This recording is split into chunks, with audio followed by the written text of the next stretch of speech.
오늘 수업을 들어가기에 앞서 전 영상 제15화 질량 보존의 법칙을 꼭 참고하시고 시청 바랍니다. 전 영상에서도 이야기했듯이 인간은 두 가지의 생명이 있습니다.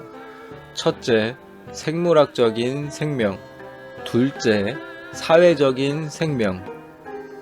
이 두 가지를 육친 부분에서 명확하게 나누어져 대입을 하여야 합니다. 그러면 저번 시간에 이야기했듯이 오늘은 비겁에 대해서 다루어 보도록 해보죠. 비겁은 비견, 겁재가 있습니다. 그냥 어려운 말 쓸 것도 없이 비견, 겁재, 즉 두 가지를 통틀어 비겁이라 이야기합니다. 보통 많이들 생각하시고 어디를 가나 듣는 말은 비견은 나에게 도움되는 것, 겁재는 나에게 뺏어가는 거라고 흔히들 듣기도 쉽고 거의 80~90% 이상 분들이 그리 말씀하실 겁니다. 정확히 말하자면 비겁 자체를 비견, 겁재로 나누어 판단하는 분들이 80~90% 이상이라는 거고요. 하지만 저는 비견, 겁재를 세밀하게 구분하지는 않는 편입니다.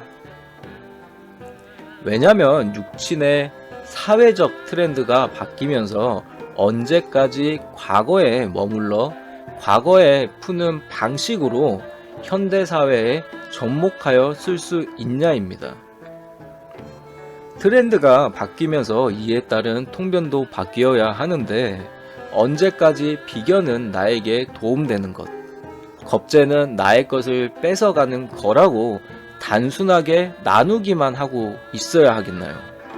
이러한 관점은 전혀 틀린 것은 아니지만 그 자체에 너무 빠져 고집을 부리고 있다면 시대에 뒤처지는 술사밖에 될 수가 없습니다.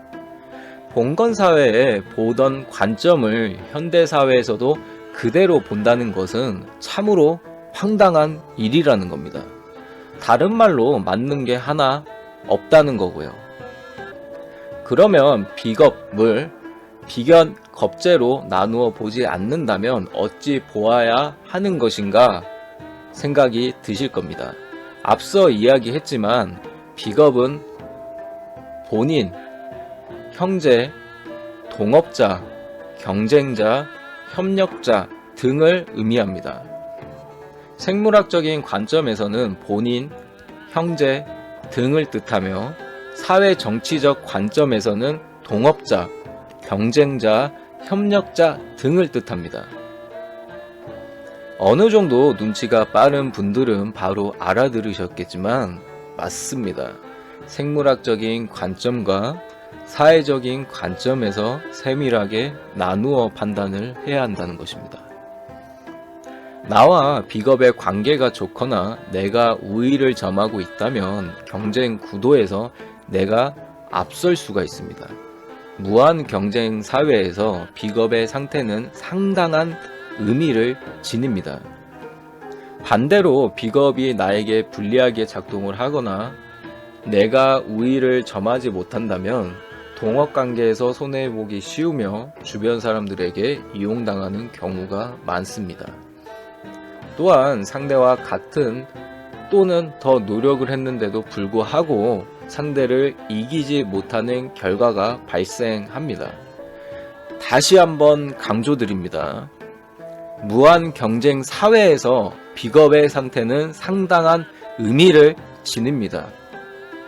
물론 비식재간인 중 하나만 잘 써도 서연고에 들어가기도 하며 미세한 차이가 있지만 이를 판단하는 것은 추후에 자세히 다루어 보도록 하고 인성과 비겁으로만 간략하게 설명드리겠습니다.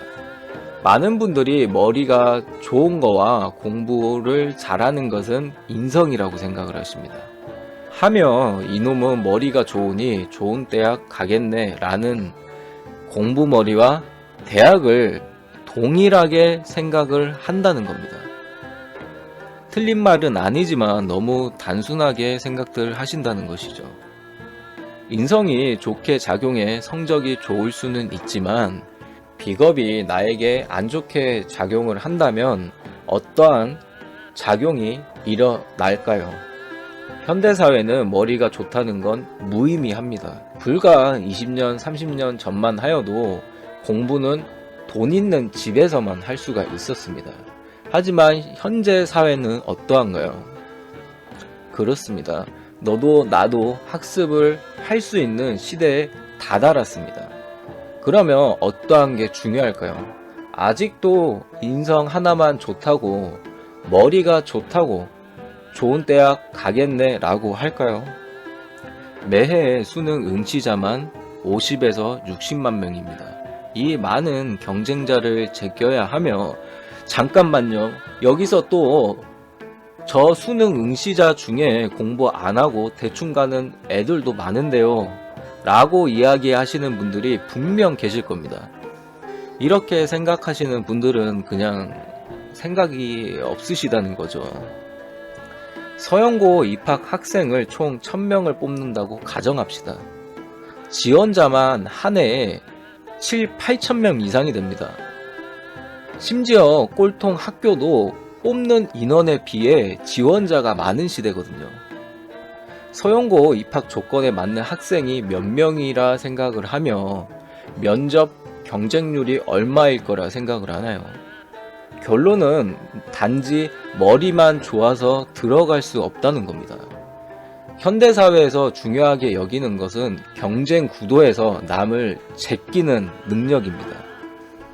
마찬가지로 인성이 좋아 머리가 출중해 중간고사에서 1등을 할 수 있지만 비겁의 상태가 좋지 않다면 남을 제껴야 하는 중요한 본 시험이나 수능에서 낙방하거나 원하는 성적이 안 나오기도 합니다.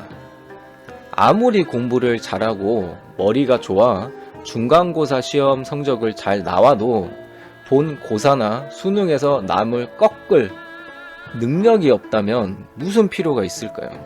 당연히 경쟁이 약한 하향 지원을 해야 하는 것이기에 급이 떨어질 수밖에 없다는 거죠. 서론이 길었지만 이 정도면 잘 전달이 되었을 거라 생각을 합니다.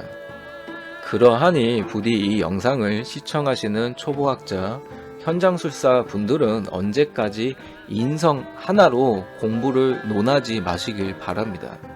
물론 인성 하나만 잘 써도 좋은 대학에 입학은 가능하지만 비겁, 식상, 재성, 관성, 인성 중에 하나만 잘 써도 좋은 대학, 좋은 직장을 가질 수는 있습니다.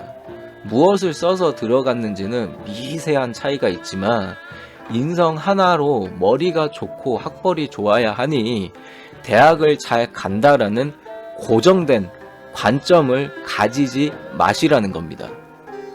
설명을 하다 보니 생물학적인 관점, 사회 정치적인 관점 대해 설명이 미흡했지만 추후 계속 다루어가고 명리생활 끝나기 전까지 써야 하는 부분이기에 이보다 더 중요한 내용을 중점으로 설명을 드렸습니다.